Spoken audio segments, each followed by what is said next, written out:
Koobka adduunka ayaa bilaaban doona maalinta Axadda iyadoo indhaha warbaahinta caalamka ay u jeesan doonaan dalka Qatar oo uu ka dhici doono Koobka Adduunka. Ka hor bilaabashada Koobka Adduunka waxaa la soo saaray 10 goolhaye ugu fiican ee ka qaybgalaya Koobka Adduunka ee Qatar ee 2022. Goolayaha reer Brazil iyo kooxda Liverpool Alisson Becker ayaa ah goolahayaha ugu fiican ee ka qaybgalaya tartankan, waxaana ku xiga goolahayaha kooxda Real Madrid iyo xulka qaranka Belgium ee Thibaut Courtois, halka uu ku xigo goolahayaha kooxda Manchester City iyo xulka qaranka Brazil ee Ederson, waxaana ku xiga goolahayaha kooxda Bayern iyo xulka qaranka Germany ee Manuel Neuer iyo goolahayaha kooxda Barcelona iyo xulka qaranka Germany ee Andre Stegen.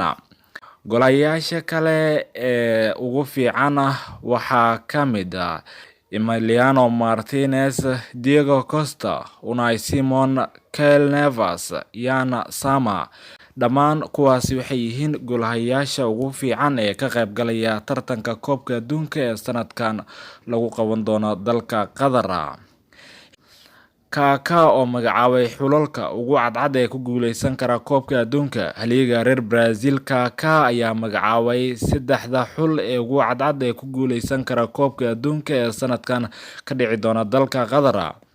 Koobka Adduunka ayaa bilaaban doona toddobaadka dambe iyadoo 32 xul ay isu diyaariyeen in ay ku dagaalamaan Koobka Adduunka.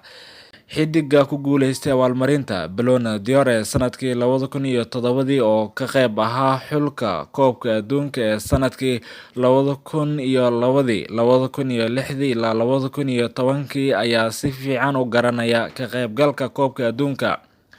Xulka France ayaa difaacanaya Koobka Adduunka, sidoo kale xiddigaha Messi, Neymar iyo Kylian Mbappe ayaa sidoo kale xulalkooda ka caawin kara inay ku guuleystaan tartankan.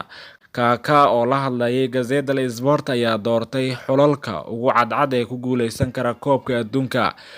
Brazil waa xulka ugu cadcad sababtoo ah waxay kooxda ka shaqeeyeen muddo dheer, waxayna haystaan tababare iyo xiddiga khibrad iyo xiddiga da'yar isku jira.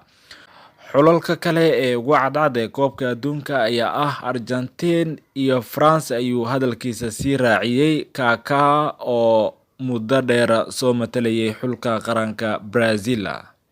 Fadlan haddaad ku cusub tahay horyaalka ciyaaraha adduunka, like inoo saar, subscribe dhesiina share garaysi barnaamijkan asxaabo badan u gaaro mahadsanidina.